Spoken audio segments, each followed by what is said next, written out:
नमस्कार, म गायत्री कुँवर। राष्ट्रियताको पहरेदारी, जनाधिकारको पक्षमा खबरदारी। न्युज नेपाल टेलिभिजनको प्रस्तुति गण्डकी एक्सप्रेसमा यहाँलाई स्वागत छ। पोखरा प्रसारण केन्द्रको प्रस्तुति गण्डकी एक्सप्रेस सुरु गरौं आजको समाचारका हेडलाइन्सबाट।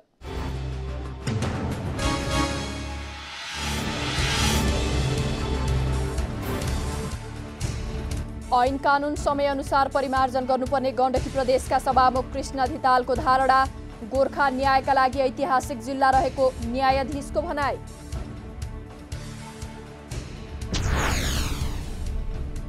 गण्डकी प्रदेश सरकारमा मन्त्रालयको संख्या बाँडफाँडबारे गठबन्धनमा सहमति। कुन मन्त्रालय कसलाई टुङ्गिन बाँकी।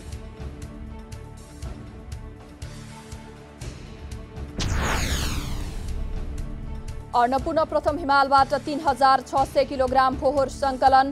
कुहिने फोहोर खाडलमा व्यवस्थापन गरिएको सेनाको भनाई।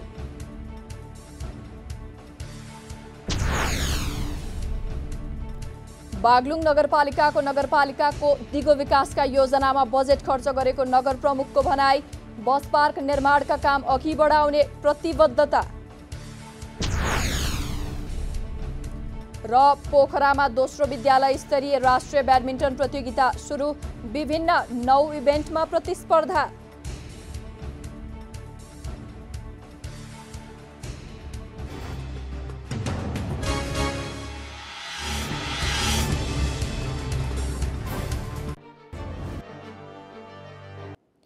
अब गण्डकी एक्सप्रेस विस्तारमा सुरु गरौं कानूनको प्रकृतिबारे सभामुख धितालको धारणा प्रसङ्गबाट।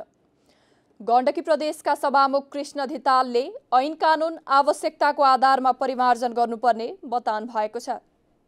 71औं कानून दिवसको अवसरमा गोर्खाको रामशाह चौतारामा आयोजित कार्यक्रममा सभामुख धितालले कतिपय कानून विगतमा उपयुक्त भए पनि वर्तमान समयक्रम अनुसार परिवर्तन गर्न जरुरी रहेको बताउनु भयो।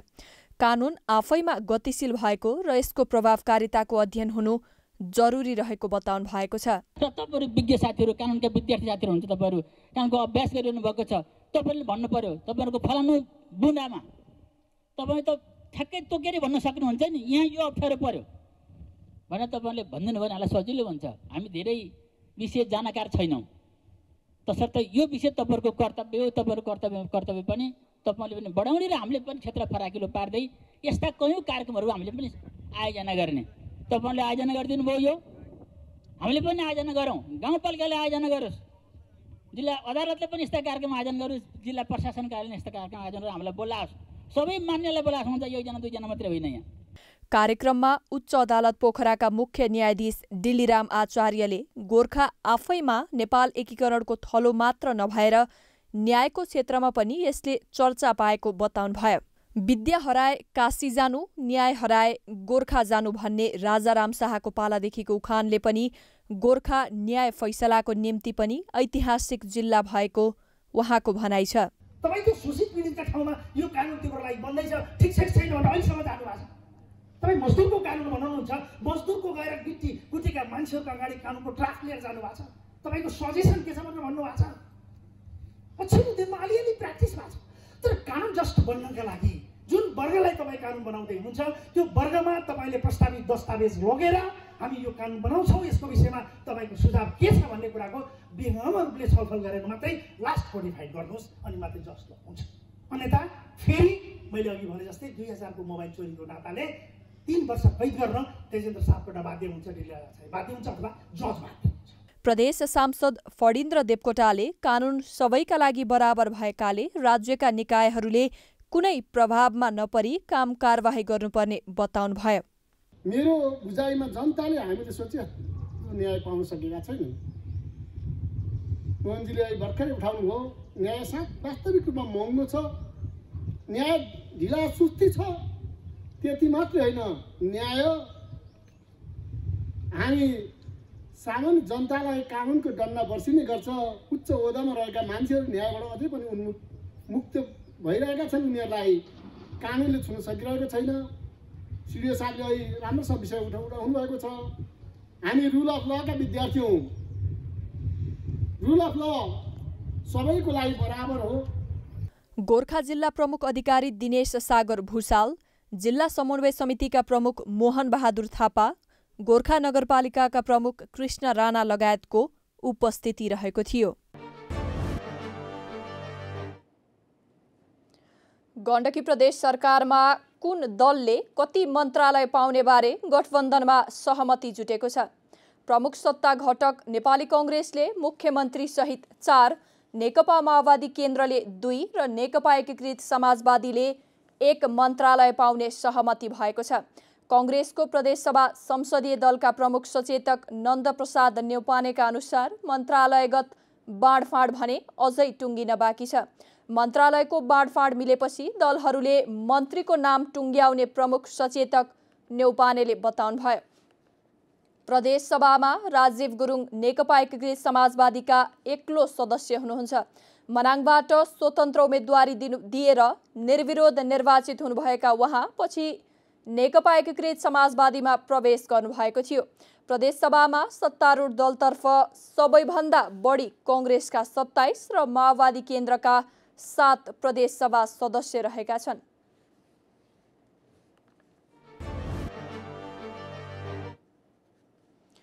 आरोहणको 72 वर्षपछि म्याग्दीस्थित अन्नपूर्ण प्रथम हिमालबाट 3600 किलोग्राम फोहोर सङ्कलन गरिएको छ। नेपाली सेनाको हिमाल सरसफाई अभियान मार्फत अन्नपूर्ण हिमाल र आधार शिविरबाट फोहोर सङ्कलन गरिएको हो। सेनाका 10 र पिक प्रमोसन ट्राभल एजेन्सीका 13 जनाले 48 दिनसम्म हिमाल र आधार शिविर क्षेत्रमा फोहोर सङ्कलन गरेका थिए। सफाई अभियानको नेतृत्व नेपाली सेनाका सेनानी गजेन्द्र देउवाले गर्नुभएको छ। 1200 किलोग्राम कुहिने र 2400 नकुहिने फोहोर सङ्कलन गरिएको टोलीले जनाएको छ। कुहिने फोहोर खाडल खनेर व्यवस्थापन गरिएको छ। हिमाल सरसफाइका लागि पोखरा महानगरपालिकाले सेनालाई 15 लाख रुपैयाँ सहयोग गरेको छ। गण्डकी प्रदेशमा रहेका 8000 मिटर अग्लो धवलागिरी र मनास्लु हिमालमा यसअघि नै सरसफाई गरिएको थियो।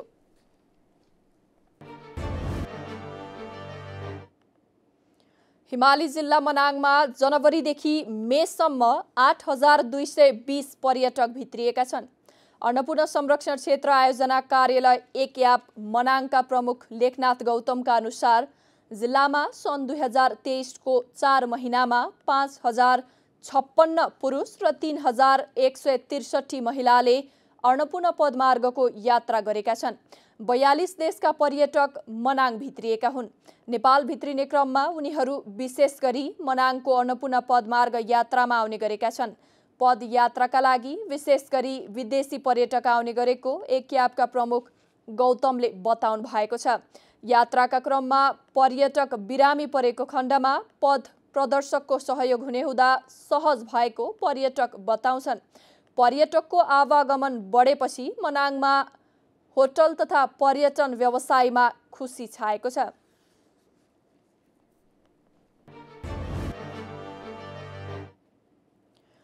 पोखरामा पनि टुडी खेल छ। यहाँको टुडी खेलको पनि आफ्नै इतिहास र प्रयोग छ, तर यसको ऐतिहासिकता भने हाल ओझेलमा परेको छ।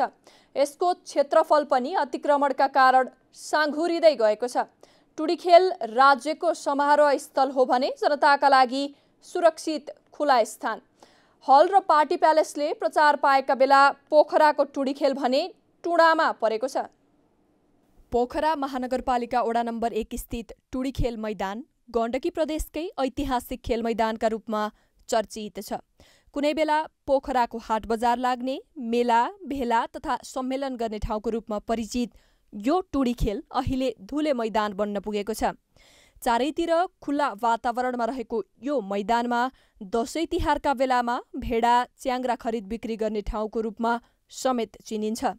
त्यति मात्र नभई सेनाले परेड खेल्ने चौर, विभिन्न राष्ट्रिय स्तरका कार्यक्रम हुने मञ्च, साथी सङ्घी जमघट हुने, प्राकृतिक विपदका बेला सुरक्षा प्रदान गर्ने यो मैदानको अस्तित्व सङ्कटमा पर्दै जाँदा स्थानीय चिन्तित छन्।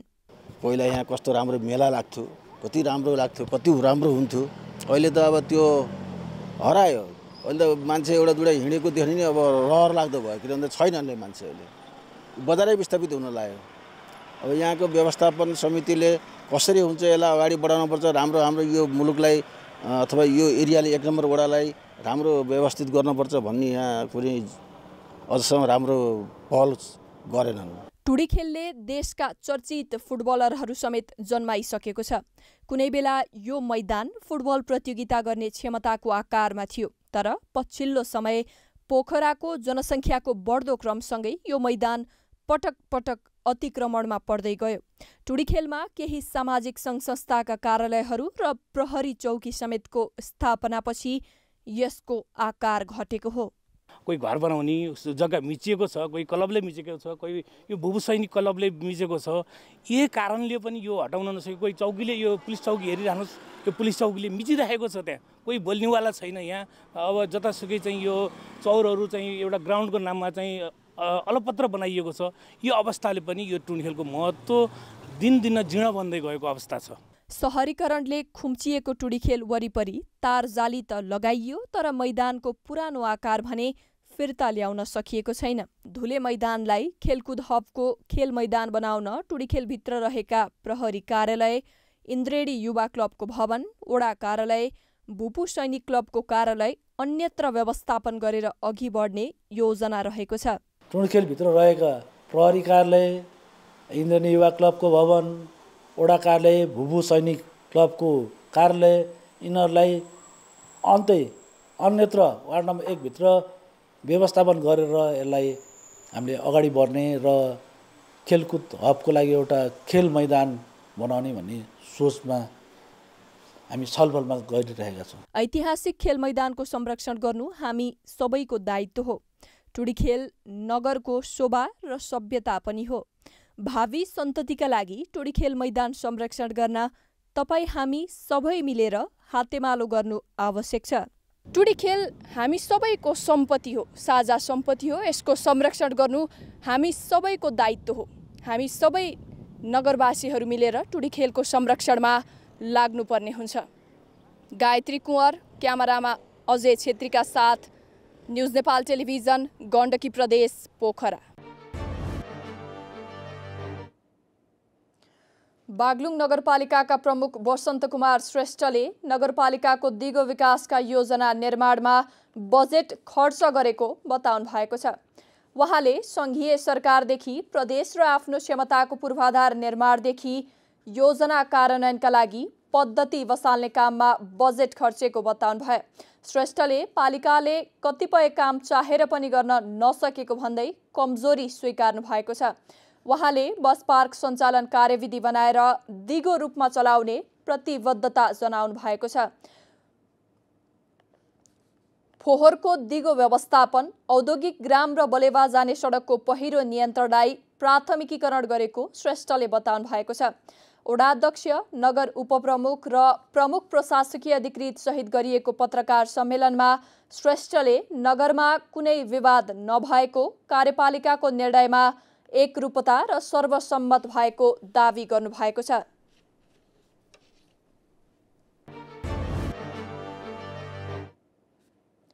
मनाङको नार्पा भूमि गाउँपालिकामा सडक विस्तार भएको 20 वर्षपछि ट्र्याक खोल्न थालिएको छ। प्रदेश सरकार र पालिकाले बजेट छुट्याएपछि नार्पा भूमिमा विस्फोटक पदार्थ प्रयोग गरी पहाड फोरेर सडकको ट्र्याक खोल्न सुरु गरिएको छ। सडक सञ्जालबाट वञ्चित पालिकामा चट्टान फुटाउन विस्फोटक पदार्थ प्रयोग गरिएको छ। विस्फोटक पदार्थ प्रयोग गर्ने समयमा पशु चौपाया नछोड्न र पैदल यात्रुलाई आवत जावत नगर्न स्थानीयलाई अनुरोध गरिएको छ। ट्र्याक खोल्न गण्डकी प्रदेश सरकारले 50 लाख र गाउँपालिकाले 90 लाख विनियोजन गरेका छन्। बागलुङका अधिकांश गाउँमा विद्युत आपूर्ति नहुँदा सेवा प्रवाहमा समस्या भएको छ। तमानखोला गाउँपालिका 6 नर्जा खानेका स्थानीयवासी वर्षौंदेखि लघु जलविद्युत आयोजनाकै बिजुलीमा निर्भर छन्। तर हिउँदको समय खोलामा पानीको बहाव घट्ने हुँदा लघु जलविद्युत आयोजनाबाट विद्युत आपूर्ति हुन नसक्नाले स्थानीय मर्कामा पर्दै आएका छन्। विद्युत नियमित नहुँदा वडा कार्यालयबाट प्रवाह हुने सेवा समेत प्रभावित हुने गरेको छ। आधुनिक प्रविधिको विकासले कामकाजलाई छिट्टो छरितो बनाए पनि विद्युतको समस्याका कारण प्रविधिदेखि टाढा हुनु परेको तमानखोला गाउँपालिका 6 का अध्यक्ष चित्रबहादुर सन्त्यालले बताउनु भएको छ।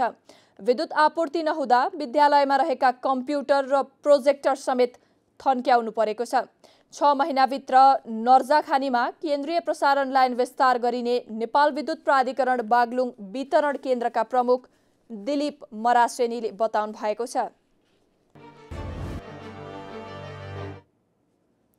पर्वत जिल्लाको फलेवास नगरपालिकामा निर्माणाधीन मनमोहन शान्ति वाटिकाका लागि महाशिला गाउँपालिकाका अध्यक्ष ईश्वरी प्रसाद भुसालले जग्गा दान गर्नुभएको छ। भुसालले 5 रोपनी जग्गा शान्ति वाटिकाका लागि उपलब्ध गराउनु भएको हो। फलेवास नगरपालिकाका प्रमुख, महाशिलाका अध्यक्ष भुसाल सहित नापी कार्यालय प्रमुख लगायतको टोलीले जग्गा अवलोकन गरेको छ। फलेवास नगरपालिकाको गौरवको योजनाको रूपमा कार्की नेटामा मनमोहन शान्ति वाटिका तथा खुला चिडियाखाना निर्माणाधीन छ।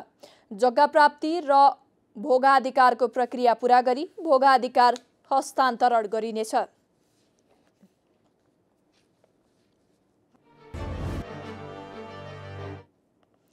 गोर्खा नगरपालिकाका शिक्षा शाखा प्रमुख चन्द्रबहादुर खड्काको राजीनामा माग भएको छ।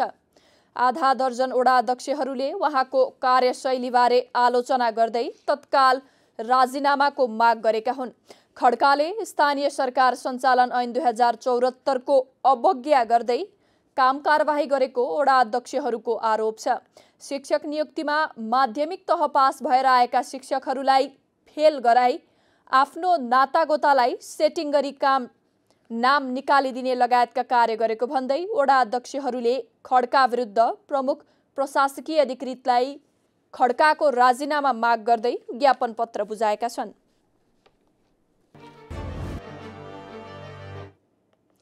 बागलुङको निसीखोला गाउँपालिकाले मगर भाषामा पाठ्य पुस्तक तयार गरेको छ।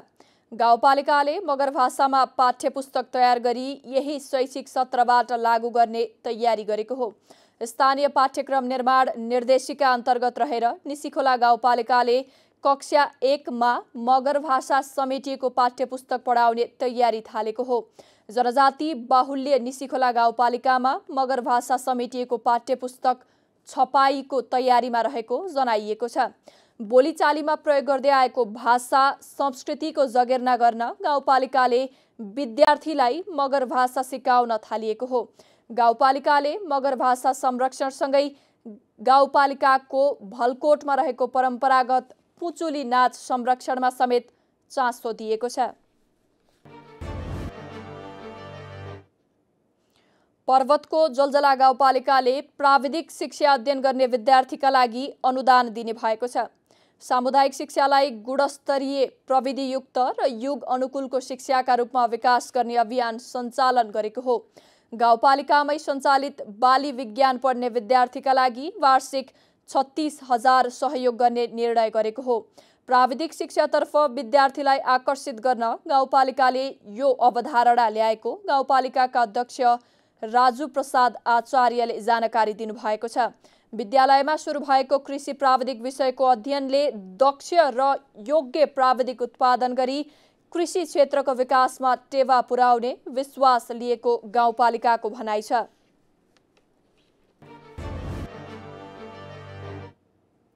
नेपाली बजारमा बुधबार सुनको मूल्य बढेको छ भने चाँदीको मूल्य स्थिर रहेको छ। नेपाल सुनचाँदी व्यवसायी महासङ्घका अनुसार सुनको मूल्य प्रतितोला 400 रुपैयाँले बढेको हो। बुधबार छापावाल सुनको मूल्य प्रतितोला 1,11,600 रुपैयाँ कायम गरिएको छ भने तेजाबी सुन प्रतितोला 1,11,050 रुपैयाँमा कारोबार भइरहेको छ। त्यसैगरी चाँदीको मूल्य प्रतितोला 1,445 रुपैयाँमा कारोबार भइरहेको छ। मंगलबार पनि चाँदी सोही मूल्यमा किनबेच भएको थियो।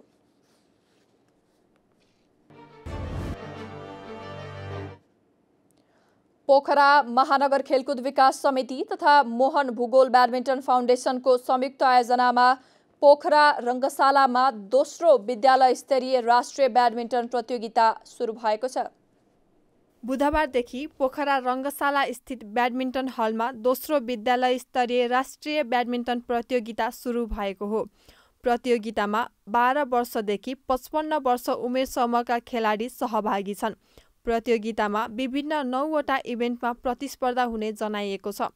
उद्घाटन खेलमा राष्ट्रिय विद्यालय स्तरीय लोअर सेकेन्डरी लेभल छात्र तथा छात्रामा प्रतिस्पर्धा भइरहेको छ। त्यसैगरी माध्यमिक तह राष्ट्रिय स्तरको छात्र तथा छात्रा इभेन्टमा प्रतिस्पर्धा हुनेछ। ब्याडमिन्टन खेलको विकाससँगै नयाँ प्रतिभावान खेलाडी उत्पादनमा टेवा पुग्ने विश्वाससहित प्रतियोगिता आयोजना गरिएको आयोजकको भनाइ छ। गेमहरू सबै अम्पायर टोलीदेखि हाम्रो प्रोफेसनल इन्टरनेसनल अम्पायरहरू काठमाडौँबाट आउनुभएको छ। लगायत अब आज उद्घाटन पनि राम्रो भयो, विशिष्ट अतिथिहरू आउनुभयो, सबै एउटा खेलप्रेमी सबै जगतका मान्छेहरू आउनुभयो, एकदमै खुसी लाग्यो। नेपालमा खेलको उपयुक्त नीति नभएका कारण कयौं खेलकुदमा भविष्य देखेका युवा खेलकुदबाट विस्थापित हुनु परेको गण्डकी प्रदेश खेलकुद परिषदका उपाध्यक्ष ध्वज कुमार गुरुङको भनाइ छ।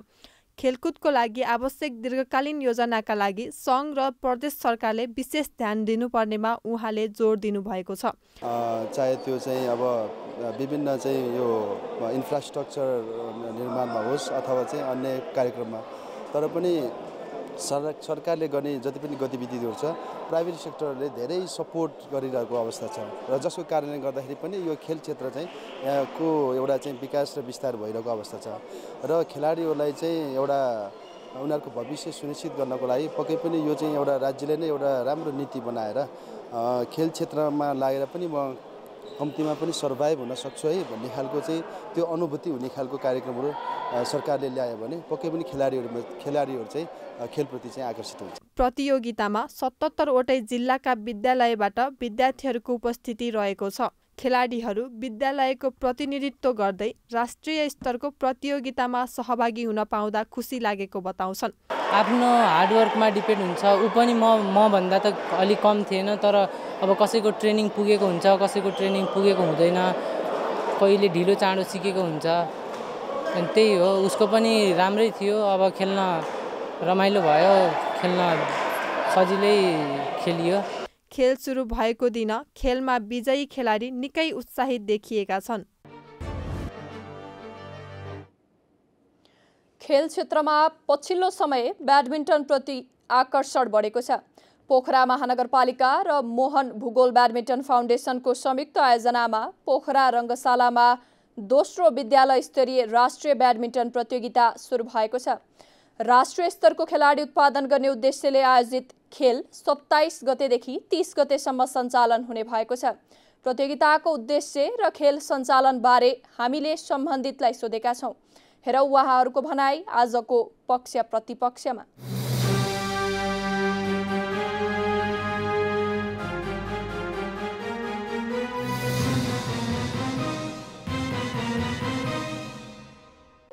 अब खेलाडीहरू चाहिँ अहिले वास्तवमा खेलकुद भनेकै अब जस्ट एउटा चाहिँ मनोरञ्जन मात्रै होइन। खेलकुद भनेको चाहिँ यो एउटा सामाजिक रूपान्तरणको एउटा चाहिँ महत्त्वपूर्ण आधार पनि हो। यसले हामीलाई चाहिँ एउटा स्वस्थ बनाउँछ, अनुशासित बनाउँछ। खेल मात्र त्यस्तो क्षेत्र हो जहाँ चाहिँ कुनै रङ हुँदैन, कुनै जात हुँदैन, कुनै अरू त्यस्तो खालको चाहिँ भेदभाव छुट्याउने ठाउँ हुँदैन। मात्र चाहिँ खेलकुदमा चाहिँ एउटा नियमले सबैलाई बराबरी हिसाबमा अगाडि बढाएको हुन्छ। त्यसकारण पनि अब हामीले आफ्नो तर्फबाट चाहिँ खेलकुदको समग्र विकासको निमित्त खेलाडीहरूलाई चाहिँ आफ्नो एउटा पहिचान देखाउनको निमित्त खेल क्षेत्रमा चाहिँ सबैजनाले अब एउटा खेलको चाहिँ एउटा आदर्शलाई चाहिँ आत्मसात गर्दै खेल क्षेत्रमा लाग्यो भने पक्कै पनि यो खेल एउटा चाहिँ एउटा इन्टरटेनमेन्ट मात्रै होइन, यसले चाहिँ समग्र समाजको विकास गर्छ। साथसाथै चाहिँ खेलकुदमा लागिसकेपछि आफूलाई चाहिँ एउटा आइडेन्टिफाई गर्ने एउटा आधार पनि भएको हिसाबले चाहिँ यो अहिले चाहिँ खेलकुद चाहिँ एउटा महत्त्वपूर्ण छ र हामी समग्र चाहिँ खेलकुदलाई विकास गर्नको लागि चाहिँ हामी सबैको चाहिँ भूमिका पनि महत्त्वपूर्ण रहेछ। गेमहरू सबै अम्पायर टोलीदेखि हाम्रो प्रोफेसनल इन्टरनेसनल अम्पायरहरू काठमाडौँबाट आउनुभएको छ। लगायत अब आज उद्घाटन पनि राम्रो भयो, विशिष्ट अतिथिहरू आउनुभयो, सबै एउटा खेलप्रेमी सबै जगतका मान्छेहरू आउनुभयो, एकदमै खुसी लाग्यो।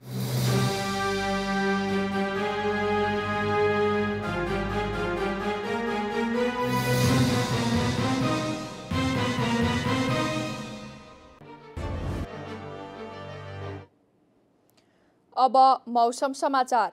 बुधबार देशको पहाडी भूभागमा आंशिक बदली रही बाँकी भूभागमा मौसम आंशिक बदलीदेखि सामान्यतया सफा रहनेछ। कोशी प्रदेश, गण्डकी प्रदेश र कर्णाली प्रदेशका पहाडी भूभागका 1-2 स्थानमा मेघगर्जनसहित क्षणिक वा हल्का वर्षाको सम्भावना रहेको छ। लुम्बिनी प्रदेशका तराई भूभागका केही स्थानहरूमा सामान्य हावाहुरीको सम्भावना रहेको छ। आज राति देशको पहाडी भूभागका आंशिक बदली रही बाँकी भूभागमा मौसम सामान्यतया सफा रहनेछ। गण्डकी प्रदेशका पहाडी भूभागका 1-2 स्थानमा मेघगर्जनसहित क्षणिक वा हल्का वर्षाको सम्भावना रहेको जल तथा मौसम पूर्वानुमान महाशाखाले जनाएको छ। मौसम खबरसँगै हामी गण्डकी एक्सप्रेसको अन्त्यमा आइपुगेका छौँ। जाँदा जाँदै हेडलाइन्स न्युज पुनः एकपटक।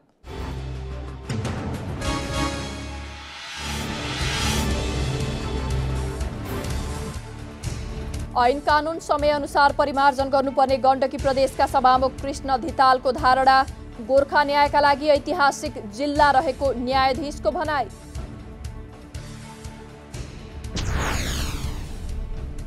गण्डकी प्रदेश सरकारमा मन्त्रालयको संख्या बाँडफाँडबारे गठबन्धनमा सहमति। कुन मन्त्रालय कसलाई टुङ्गिन बाँकी?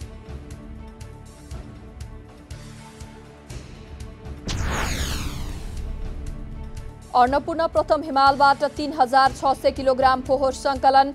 कुहिने फोहोर खाडलमा व्यवस्थापन गरिएको सेनाको भनाई।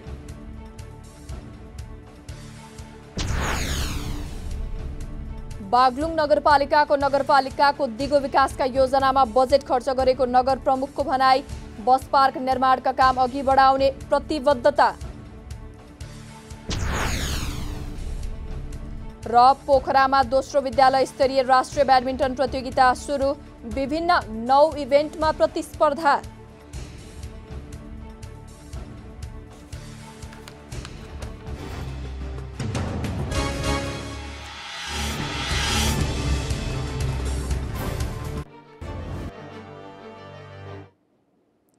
दर्शकवृन्द, न्युज नेपाल टेलिभिजनमा गण्डकी प्रदेशको प्रस्तुति गण्डकी एक्सप्रेस आजलाई यति नै। हाम्रा प्रसारणहरू युट्युब, ट्विटर, फेसबुक र इन्स्टाग्राममा समेत हेर्न सक्नुहुनेछ। राष्ट्रियताको पहरेदारी, जनाधिकारको पक्षमा खबरदारी हेर्दै रहनुहोला न्युज नेपाल टेलिभिजन। नमस्कार।